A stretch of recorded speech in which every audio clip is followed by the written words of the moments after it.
Hello and welcome to another Rush Generations Health Education Lecture. Rush Generations is delighted to be your source of information, resources, and health promotion programs that help maximize your well-being and good health as you age. Today is Wednesday, January 28th. I am Grisel Rodriguez Morales, Rush Generations Program Director, and I'll be your moderator for today's lecture, which is called Preparing for the Fourth Age of Life. And before I present to you the wonderful speaker joining us today, I'd like to first thank our producer, Hannah Weisman, for getting us here today and for helping us manage the chat and other key aspects so that we can all have a great discussion throughout the lecture about the fourth age of life. What is it? And how we can best prepare for this period in our life. As always, we're live streaming this lecture via our YouTube channel using the video platform Zoom, which also allow us to host a good number of people who join us via phone. And that's why I was a little bit distracted. My apologies, because I hear people popping up, calling us. As always, you'll have also an opportunity at the end to unmute your audio so that you can ask your questions. We are so glad that you're here in listening mode. For those of you on YouTube, we ask that you please use the chat function to ask questions and or to add to the discussion throughout the lecture. We will make sure that your comments and questions make it to today's presenter, who I'm going to introduce now. I'm delighted to introduce Dr. Catherine McGrew. She's a professor emerita of gerontology and retired senior research scholar at the Scripps Gerontology Center, Miami University in Ohio. Her work includes explorations of planning and decision-making in later life, retirement and long-term care, family caregiving, quality of caregiver support services, and the quality of care. Dr. McGrew's research has received support from federal, state, and private funders as the U.S. Administration for Community Living, the Ohio Department of Aging, and the MedLife Mature Market Institute. Aside from her academic presentations and panels for the Gerontological Society on Aging, she talks with general audiences about communication, problem solving, planning, and decision-making in aging families. This talk combines perspectives from her research interviews with hundreds of aging individuals and their families, and from her own related experiences. So thank you so much, Catherine, Dr. McGrew, for joining us. I would like to welcome you to our platform. Let's see, I'm trying to click your camera to help you a little bit.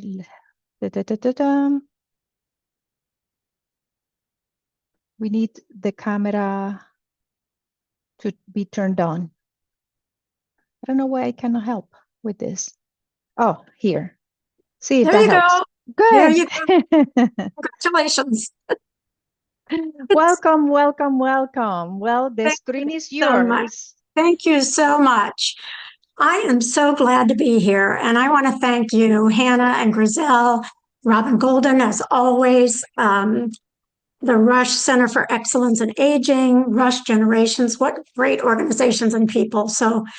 So thank you so much for the opportunity. This is important stuff. And I also want to thank all the people tuning in today. And I think sometimes when people see this topic, they say, no, thanks. I'd rather not talk about that. And that's exactly why I'm here today. I really appreciate the message that Rush Generations has about a healthier today and a vital tomorrow. So last week, Dr. Shamira Abbasi talked about the year ahead, and his focus was on health and end of life. And I'm going to talk about something rather different, but related and quite overlapping. And so I'm inviting you to think about tomorrow with an open mind and some realistic optimism. So I was talking about the message about Vital Tomorrow, and that's what we're going to talk about. I am going to talk about the definition of the fourth age of life. So what is the fourth age of life? And then I'm going to talk about why we don't effectively think about it or talk about it. And then we'll talk about how we can prepare for it. So what is the fourth age of life? Why don't we effectively think about it or talk about it? And how can we prepare for it? So I think Grizel gave a really broad introduction of me. And I just want to say that, yes, I've done lots of work on how we think about our futures, how we prepare or not about for our futures as older adults, as aging individuals. And while I was doing all of this research about those topics, I was also taking care of my husband and my mother. My life is in the middle of the bookends of the ways to grow old. My father lived, to 100 after living independently and moving the last 4 months of his life into assisted living and the last week in skilled care under the care of hospice. My mother, on the other hand, lived to age 92 after about 10, 12 years with dementia. And so my life is in the middle of those bookends of the ways to grow old. We grow old well, we grow old not so well. At the same time, my mother was diagnosed. My husband, at age 56, was diagnosed with Parkinson's disease, which evolved into a dementia, Lewy body dementia. He was diagnosed at age 56 and died at age 76. This was all happening while I was doing my research about these very issues. Well, you might think there's an irony in that, and there really isn't. Because as you'll find out, most of us experience what I call a fourth age of life. So that's what I want to talk about with you. This is sort of way we're celebrating aging. It's a new old age. Some of you may have seen this recent issue from Time magazine. It's a new old age, lots to celebrate about how long we're living and how long we're living in good health and in vitality. That's the image we love to see, and it is worth celebrating. This is what it sort of looks like. You have lots of energy, you get to go to classes, you take some exercise at the senior center, you do some gardening, you play some paddleball, you run some races. That's what we have to celebrate in terms of one of the possibilities of the way to grow old. What is the fourth age of life? First, let's talk about life in 3 general ages. This is the way we commonly think about life. First, we have childhood and education in the first stage of life. In the very beginning of our childhood, our parents or guardians take some charge of the way where we live. They take a lot of charge about the way we live, where we're going to get our education, and somewhere in the middle of childhood, later on, we start deciding what we want to be when we grow up. And then we start to take that more seriously and pay attention to our education. And we start to develop ideas about what we want our second age of life to look like. And the second age of life, the second age of life is let me go back. Sorry. The second age of life is a time of work and family. For most people, not everybody works, not everybody has a family and is engaged in active parenting, but that's sort of what we're preparing for, most of us during our childhood and certainly in our education. And then in the third age of life, we are experiencing the end, supposedly, of our work and active parenting, and experiencing what we call retirement and an empty nest. It's kind of a time of reinvention, if you will. But there's a lot of criticism about looking at life in these three ages, because in fact, lots of people work till they die. Lots of people have to quit working well before they want to, and lots of people are raising grandchildren or in perpetual parenting of an adult child with a disability. So there's a lot of blurriness in this conception of how we go through the life course. But the idea is that in each stage, we're thinking about and planning for the next stage. Well, in terms of the third age of freedom from work and freedom from active parenting in general, we're back to this idea of how much fun we can have and how meaningful and reinventive it can be. But in fact, we spend a lot of time staying healthy and adapting to all the aging-related challenges that can occur in old age, such as just having to give up driving or give up driving at night because our eyes aren't working as well. And we focus a lot on these things while we're enjoying our third age of life. So in the third age, we focus on our health kind of proactively and reactively. Now we're focusing on the third age here. Proactively, we're taking care of our health, exercising, doing what we can to stay healthy, taking all our prescribed medicines and nutrition advice. And then we respond and we focus on our health reactively. We respond to muscle deterioration, broken bones, maybe that accident we had falling off that bike. But we might have our shoulder replaced, as you see in this picture. So we do things related to our health both proactively and reactively while we're still enjoying some level of independence, if you will. We also adapt to our environments in old age. This happens to be my father, close to his 100th birthday on the left, where he sat on his walker at a restaurant using his headlamp to read the menu in that dark restaurant. And then this second picture on the right is him dancing on his 100th birthday at just one of his parties.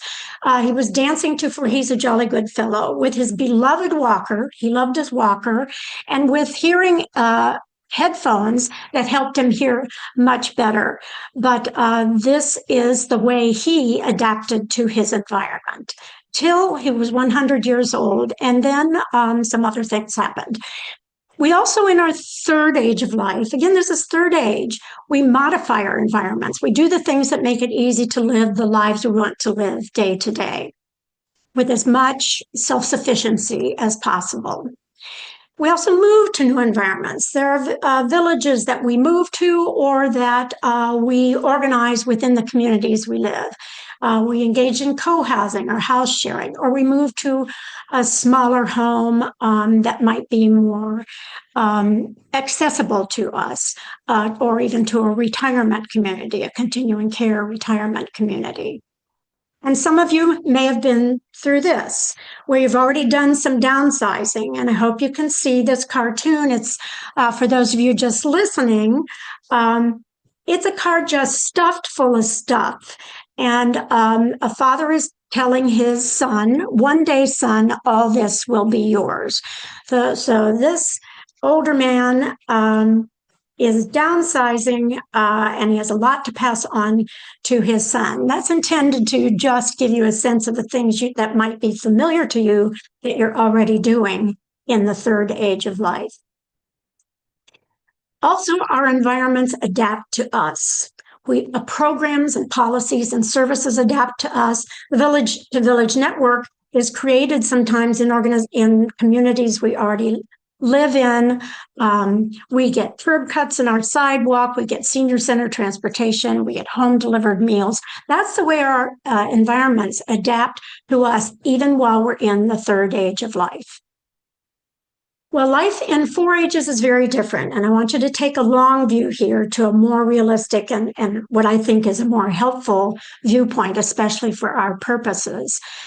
The 4th age of life is a period when we need personal care from others. The characteristics of it are that the third age adaptations that I just described are still with us, but they're no longer enough to do without others. We need a caregiver or caregivers. That's the defining characteristic of the 4th age of life. We need a caregiver or caregivers. That is, when that wide doorway to the bathroom we might have created when we modified our homes to be more adaptive to us, when that wide doorway to the bathroom can't put you on the toilet, that's when you know you're in the 4th age of life. And the central feature is personal care. We think of ADLs, activities of daily living, from another or others. And these can be family, friends, or professional caregivers, or some combination of these. And that those ADLs include bathing, feeding, dressing, getting from bed to chair, I think I said feeding, toileting, and or protective care that may be needed in the case of, in the case of dementia. Again, those can happen simultaneously.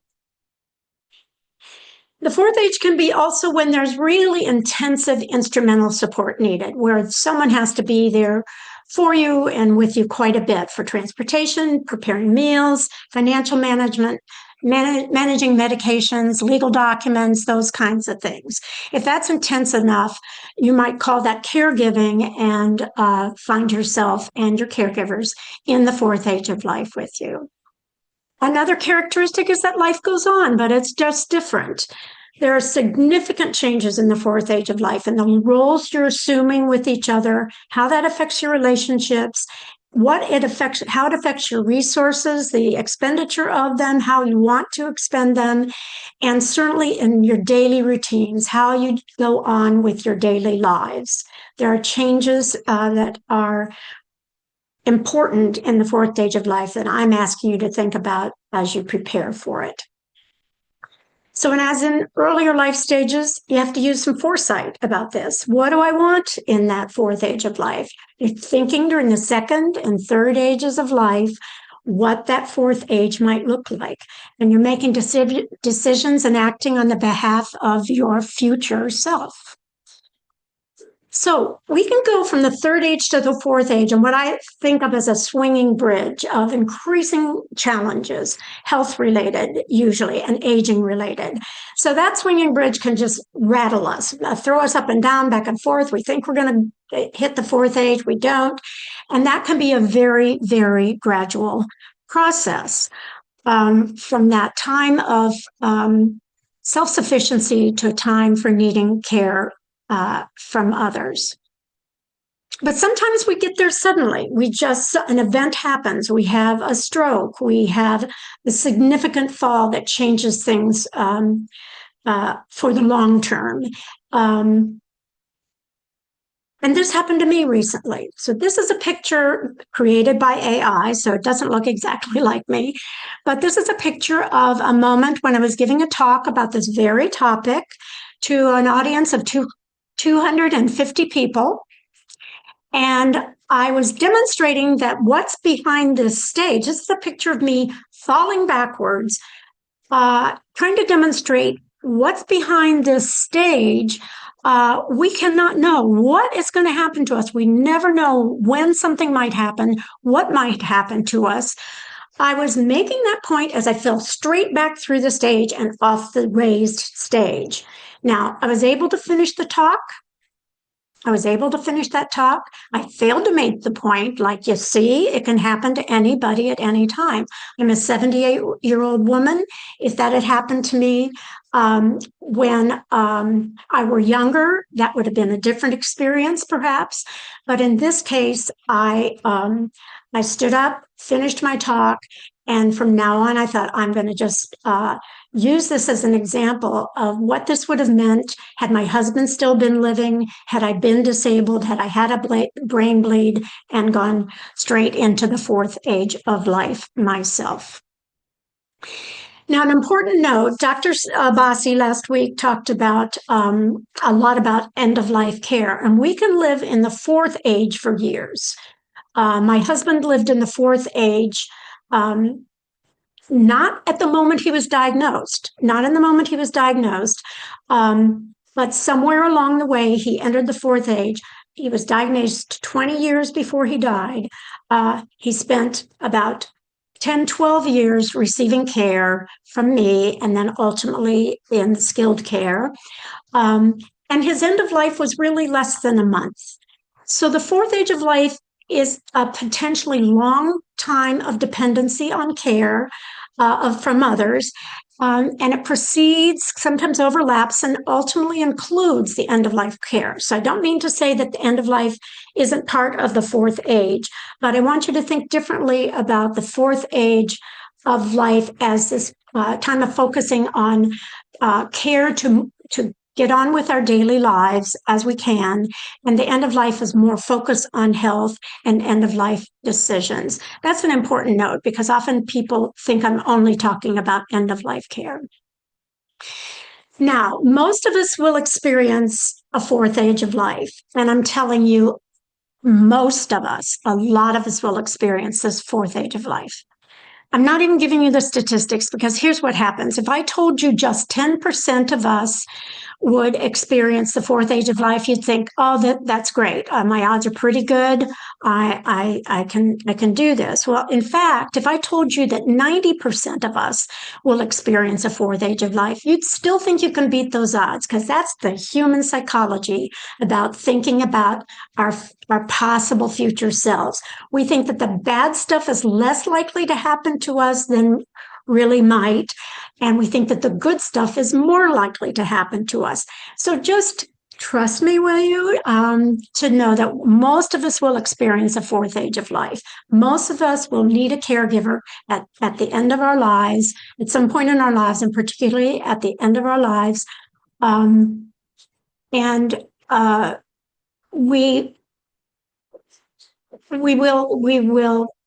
We'll move on because I want to get to this next point. We think negatively often about a time of dependency, but I do want to say that it can bring rewards to us, meaning, satisfaction, and actual personal growth. So preparing for this, for the possibility of this. And I don't want to make it an expectation that you have to experience rewards. You have to have, you and your caregivers or those affected by your care. You have to find meaning. It has to be satisfying. You have to grow for it. I don't want to romanticize it or lay an expectation on you about this. But those things are possible. And the more we prepare, the more we pave the way for those possibilities. So preparing for the fourth age of life means clearing the way for the best possible and least stressful experience for ourselves and our caregivers and those who are affected by our care. So why don't we effectively think about this or talk about this? Now I'm going to talk about most of my research was interview-based. I interviewed hundreds of older adults, middle-aged adults, caregivers, care receivers. And my focus was on how we think about that future, how we talk about it. And so what I'm going to share with you now is what I learned from all of those interviews about why we don't effectively think or talk about a future when we may be dependent on others. First, we fail to fully imagine it. We kind of don't let our heads go there. If you can't imagine it, you can't prepare for it. And I can't emphasize that enough. As a life stage, we don't aspire to it. The other ones looked pretty good to us, right? But the fourth age of life is someplace we'd rather not go. So if we don't aspire to it, and as a matter of fact, we might fear it, we are less likely to plan for it. We don't want to be a burden. Now, I can't tell you how many people with whom I conducted interviews used actually the word burden. And if they did not use the word burden, they used something like it. Like, I don't want to give my kids that responsibility. It's not fair to my husband. It's not fair to my friends. Burden is kind of a dirty word, isn't it? Because why are we framing care of older adults as a burden? But in fact, if that's the way it feels and that's what we're concerned about, we should want to prepare to lighten that burden for ourselves and those caregivers, right? We want to lighten that burden. But in fact, often, because we so badly don't want to be a burden, we stop ourselves from thinking about it. These are enders of conversations in our heads. It's just too difficult to think about. And we're trying to stay positive about aging, so we avoid the parts of aging that are more negative to us, that we don't want to talk about.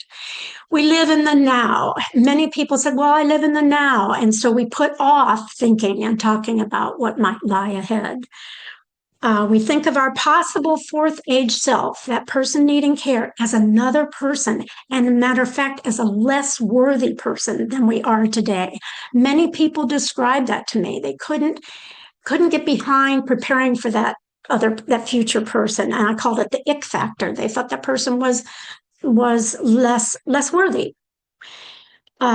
We think we can prevent this from happening. Again, we have this inflated sense of self or beating the odds. And we think there's nothing we can do about it if it does happen. Even if we think we can't prevent it, what can we do about it? And then we think we can just handle it when the time comes. Or we think others will handle it when the time comes. I heard all of these stories and perspectives. Sometimes we don't have enough information or know where to get it. And often our important others, those people in our lives, our prospective caregivers, our friends, they don't want to talk about it. And they don't want to think about it. Even if we want to do it, even if we want to have that conversation, sometimes the obstacle is getting others to engage in those conversations with us. So this is a lot of stuff. These are a lot of obstacles to thinking about our future need for possible care and what we might be able to do about it today. I don't want to alarm you about that. I want to have you see if you recognize yourself and start some thinking about how you might overcome some of these obstacles to thinking and talking about it. So what does it take to prepare for the possibility of care? It's really important that we treat it as a life stage, even if we don't aspire to it, that we imagine its possibility and we think about what we want that to look like. What do we want that to look like? You have to do some full range thinking. I call this full range thinking. It's about aging all the way to the end, aging all the way, and about all the ways of aging well, but also possibly aging with some serious challenges. So that's full range thinking. So we have to do some, treat this as a life stage, do that full range thinking all the way, and about all the ways of aging. And decide, Dr. Abbasi talked about this last week. He talked about what matters most. It's such an important expression. Decide what matters most to you as you face the future and set your hopes and expectations. And then think, talk, and act with a lot of openness and foresight, with some maturity, I might add, which is ironic when you're talking about aging and older adults. And then again, clearing the way for potential challenges and easing that landing into the fourth age. And this is empowering. You can empower yourself by treating this as a life stage and in a positive way, empowering yourself to have a better fourth age of life. So these take conversations, and the conversations first need to happen with yourself, and then they need to happen with important others. And I can't emphasize enough having that conversation first with yourself so you're prepared for those conversations, your thoughts are sorted. I frame this as kind of if and then scenarios. And I would say this is about as simple as you can get, a guide for very not so simple conversations. But I'm going to use now some of my personal experiences to help you understand that in the time that I have left. So here we go. You're going to ask yourself, if I need care, and then you're going to take an inventory of your circumstances, and these are my or our current circumstances, then what's possible, preferred, and planned or plan ready. So it's if I need care, and these are my current circumstances, then what's possible, preferred, and planned or planned ready for the future. Here we go. Now, this is me now. I'm gonna imagine my need for care in the future. I'm gonna imagine kinds of care, types of care. As my husband was first diagnosed, he was given really the advantage of a progressive illness to be in really good shape at the beginning of this diagnosis, both mentally and physically. And he was able to start imagining different types of care he would need in the future. And I was able to imagine that with him. Eventually, his insight was impaired by Lewy body dementia, and definitely his language was significantly impaired. So it was important that this imagining happened early, so we could do some planning together. But right now, I'm going to let go of that idea of the fact that I took care of my husband, and I'm just going to tell you how I would walk through this process of thinking and talking about the possibilities of care and what preparing might look like. So I'm going to imagine receiving different kinds of care. Now, I'm going to go straight to toileting, the most intimate type of care that most of us can imagine. And I'm going to do that because if I can do that and then do some planning related to that, or some thinking related to that, or have some conversations related to that, then I have an awfully good start on getting real about these possibilities. So I'm going to imagine needing help with toileting. And I'm going to imagine this a couple of ways. I'm going to imagine needing this care while I have dementia, and I'm going to imagine needing this kind of care without dementia. Now, sometimes for your caregiver, it might be easier if you have dementia, and that sounds odd, but no decisions have to be made. No negotiation has to be made with two people in the late stages of dementia. So when someone is getting toileting without dementia, they can tell you what you're doing wrong. They can talk about, couldn't someone else do this? Let's spend some money on this. All sorts of things can happen. But these are such different care experiences that we have to imagine needing this type of care. Now we're going straight to toileting with a dementia or without a dementia. And it's going to impact where we want to live and who we want to live with and who we want caring for us. And that comes to be the whole point. You also need to imagine if you've lost communication skills by this point.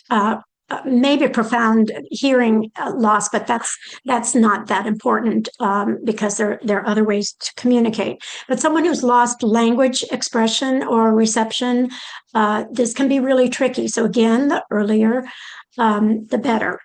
I'm going to imagine now what I've done is I've imagined needing help with toileting. And this is not someone, showing me to the toilet and handing me the toilet paper. This is someone actively, physically, intimately engaged in all that has to go on in the use of the toilet. And I'm going to imagine it both ways, with and without dementia. Okay, I've done that. Now I want to take stock of my circumstances. What is around me? So as I look around me, I want to look at the where around me. What kind of community do I live in? I happen to live in a small college town. It is full of community services. It has a gerontology center. It has great senior center, adult day services. I can look around and we have not the greatest transportation services, but the senior center is really great about that. I'm going to look at the house I live in. I'm going to go back to the house I lived in before I live in right now. I lived in a 3-bedroom house with 1.5 baths. We just sort of lived with that. And then, and it was 1 floor, but we had some steps up to the house. If I need help with toileting, and I've widened the doorway to my bathroom, is that going to help me or not in the 4th age of life? So I want to look at just how accessible is my house, what community services are around me. And then finally, in terms of where I live, what's my lifestyle here? What is the lifestyle I have here? How can I continue it? Or do I want to make a change? What matters most to me about my lifestyle? And then the who, and this is quite related and overlaps with where you live. It's pretty obvious. But what is your living arrangement? Right now, I'm single. So if I'm single and I need toileting, I want to pay attention to who lives with me in my household. I want to think about who are my prospective caregivers, family, friends, professional services. And then what is my social support network? I can't emphasize enough how important that is.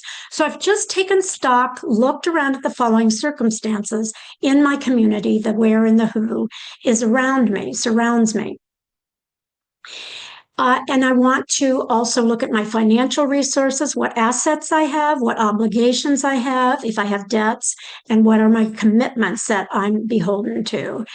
And then finally, legal arrangements. I'm taking stock of my power. Do I have my powers of attorney, advanced directives, and what other kinds of agreements and legal or otherwise might I have, and those commitments again.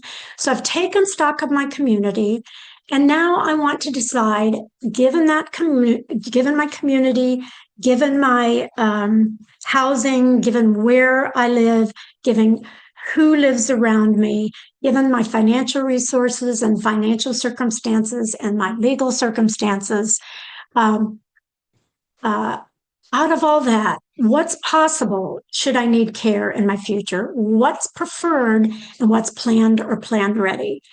And this is the way I look at it.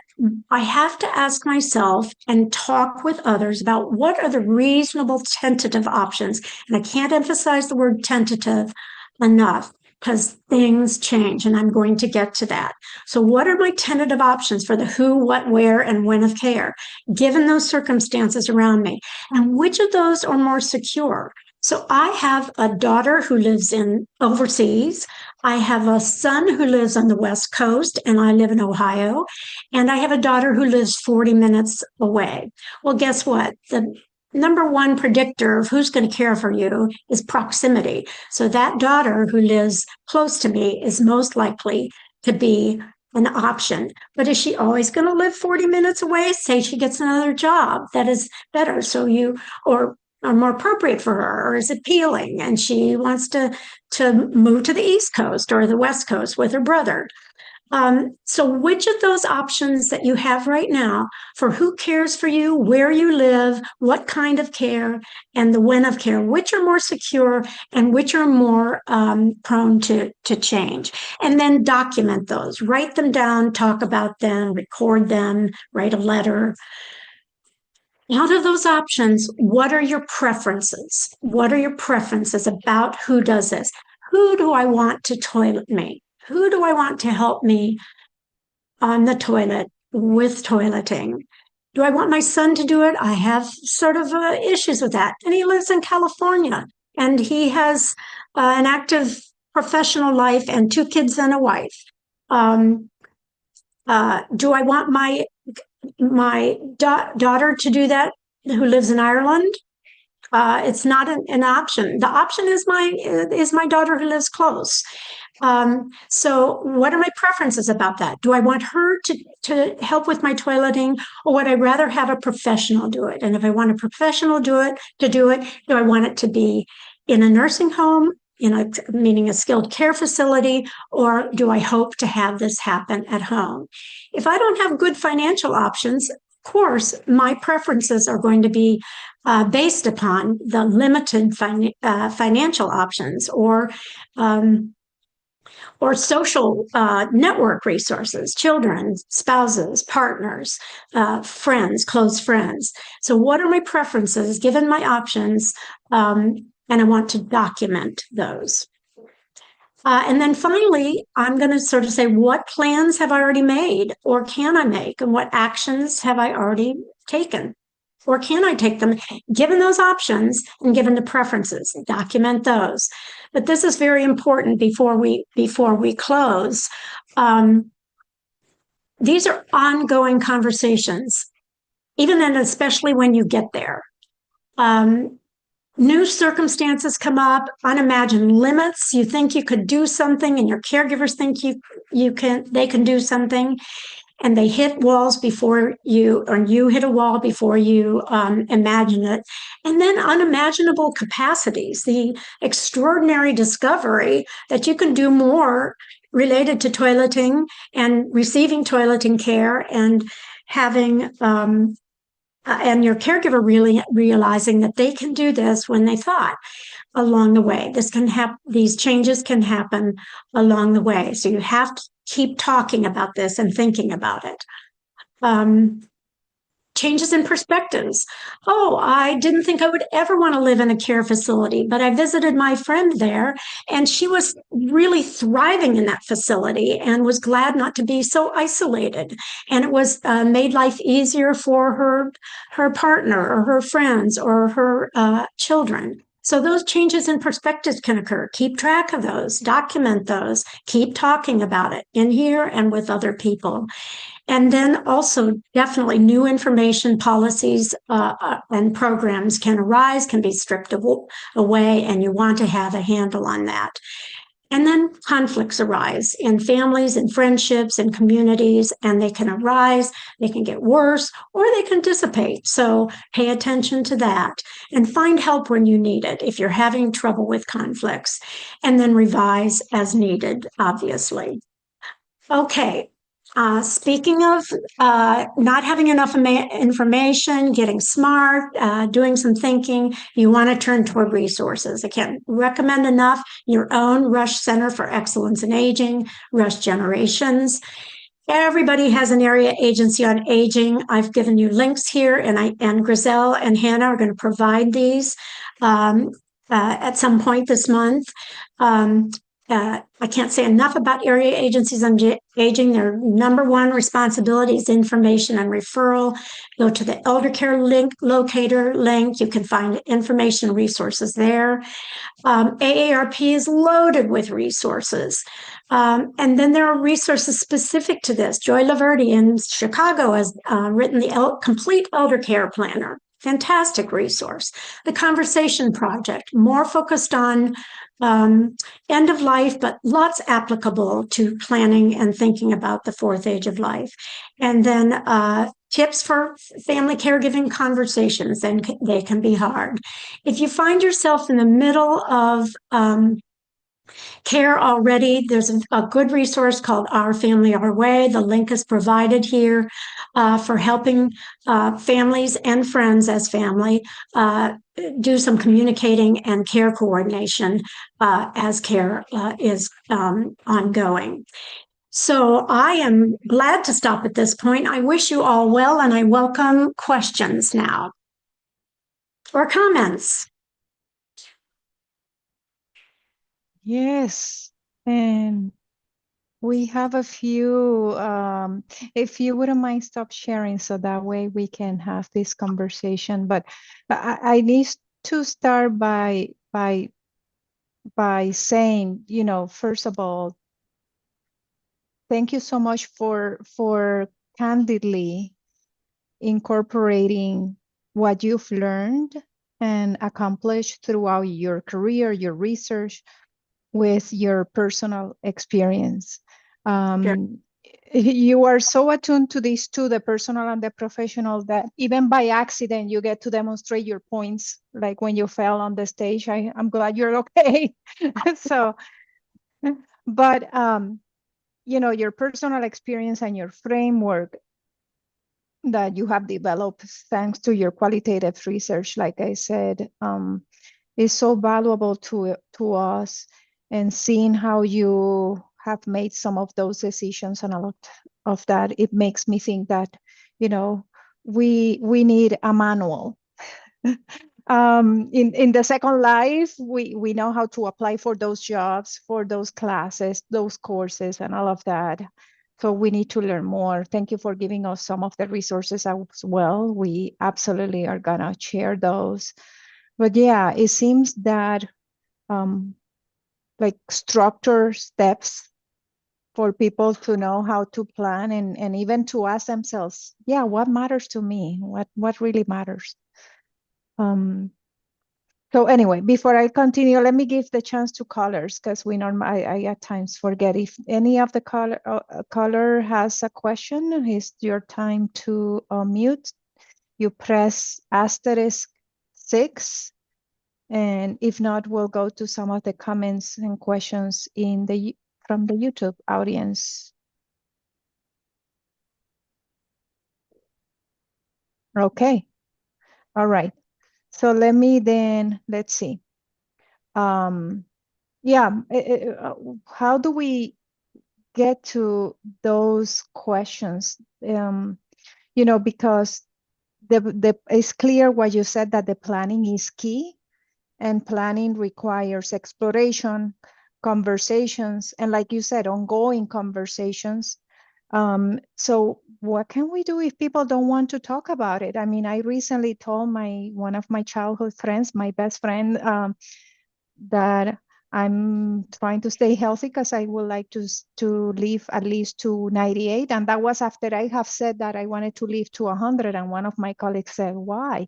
So anyway, people don't want to talk about that. So how can we manage that? Well, that's the key question. I mean, we do want to live as long as possible, as long as we're healthy. So I think it's really important to us, for us, to talk to each other. For example, if I wanted my father in his 80s and my mother in her 70s and 80s to talk about their futures, I would start talking about my own. This can really, the need for care can happen to anybody at any time.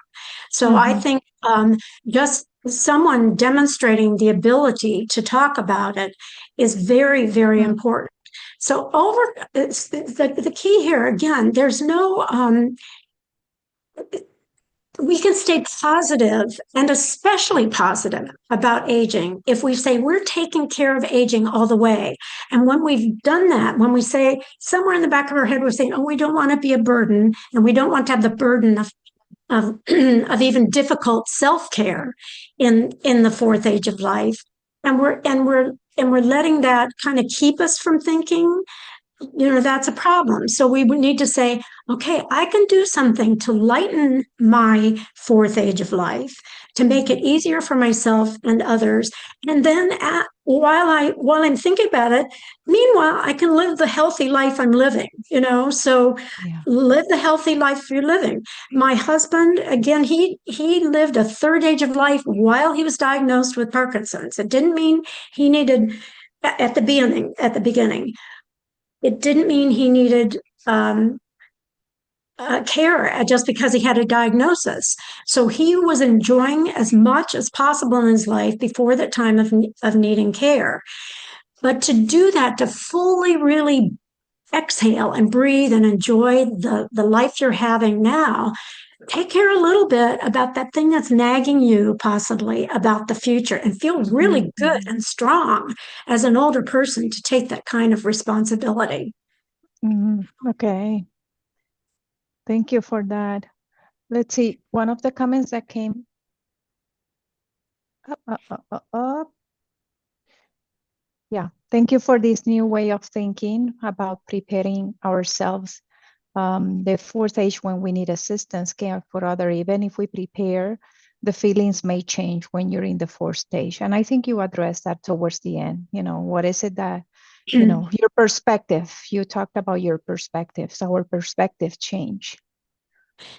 Yeah, and I think it's really important. Some people say, well, if I have someone has to uh, help me with toileting, then a lot of Mhm. people say just shoot me. I mean, I've had Yes. many people say Mhm. something the equivalent of that, and Mhm. I have to respect that feeling. But I also say, you don't know until you get there. Often, how you're really going to feel about it is the what you might experience as an indignity of needing help with toileting. Worth it when you get help, and then you can go to a concert in your community with someone helping you with the transportation and the hygiene and all of those things that are needed. So we can change our perspective. And, there are all this idea of changes that can occur, circumstances, perspectives.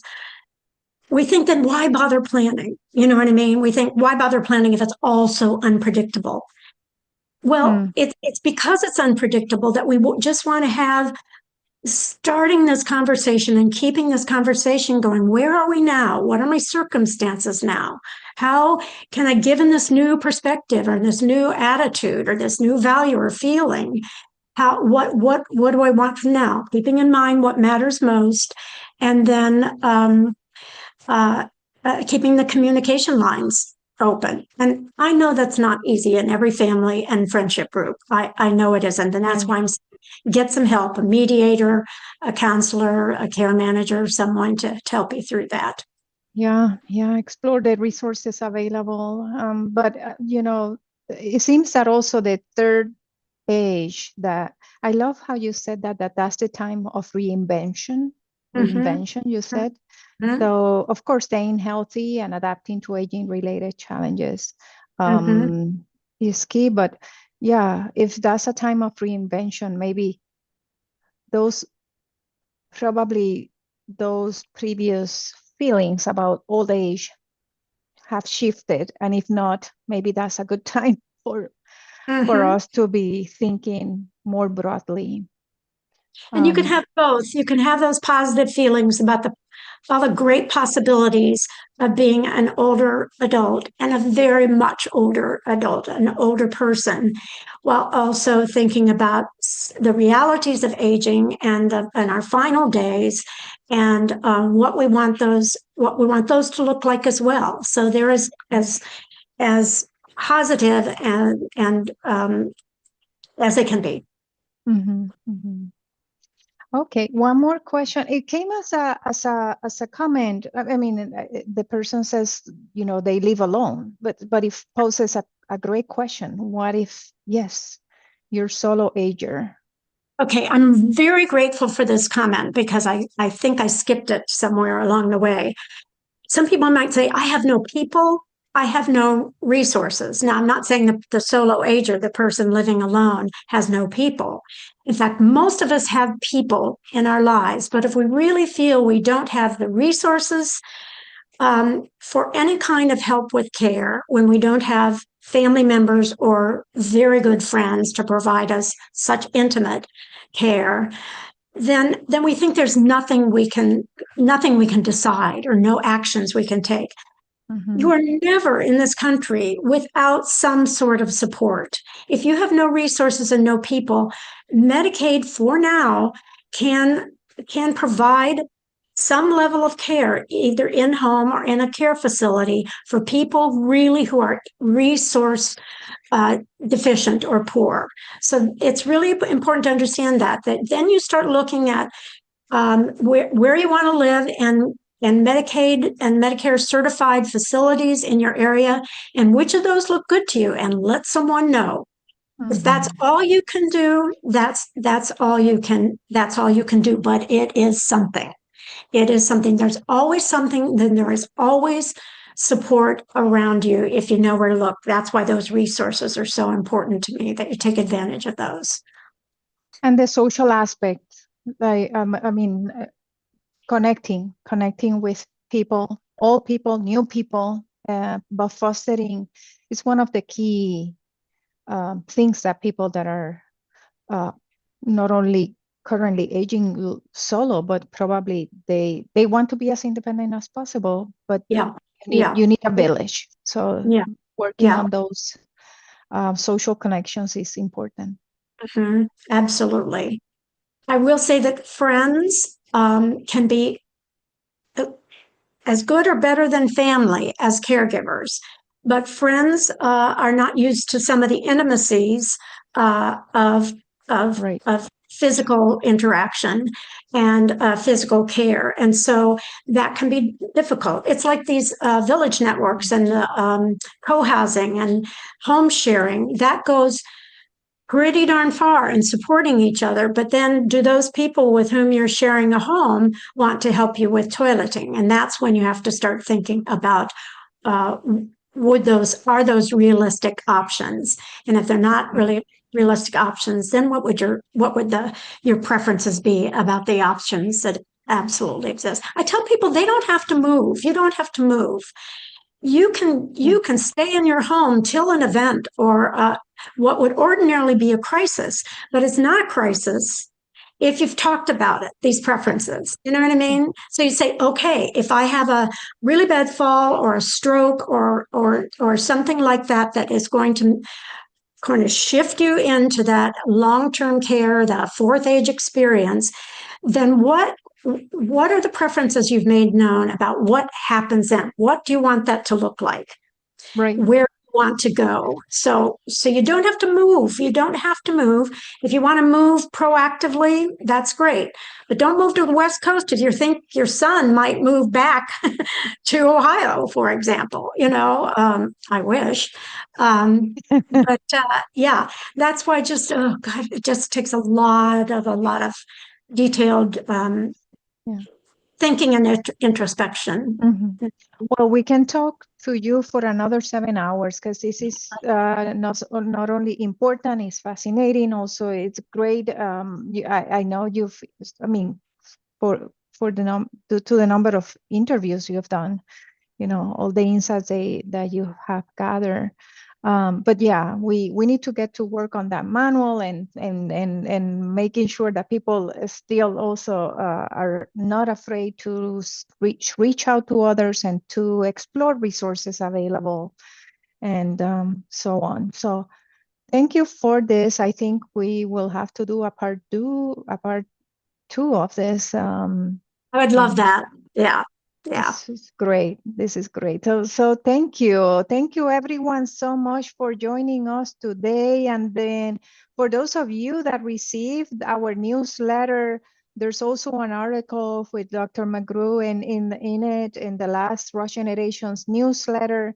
And if you're not getting it, let us know because then we can include you in that distribution list and so that you can get not only that newsletter, but also information about the programs that we have to offer to all of you. And with that in mind, let's move on to what's coming up in our programs.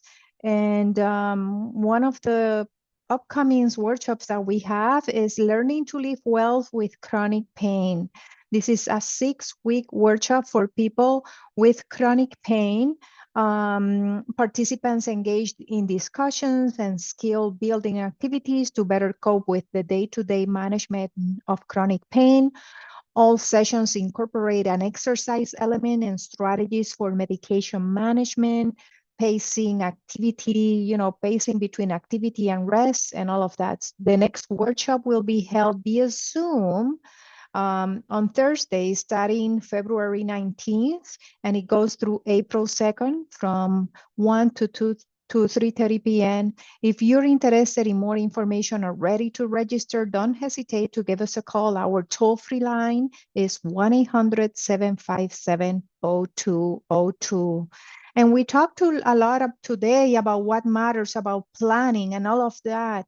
Shalman's Senior Voices, which empowers older adults to discuss what matters most to them as they age, invites you to record a video. We want to hear from you. When you record a video, you also get a copy, so you can consider sharing your wisdom on why it is important for your healthcare team and your loved ones to know your goals, your wishes, and what matters most to you.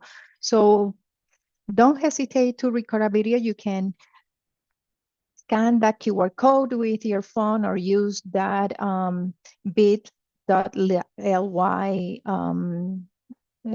website and record on your mobile device or your smartphone. And that's all for us today. We hope to see you next week. This time we are very busy. We are going to have our next lecture next week. We had one last week. So Hannah is doing a fantastic job with getting us scheduled with all these fabulous topics. And the next one is on cancer prevention and screening. So we hope to see you next week.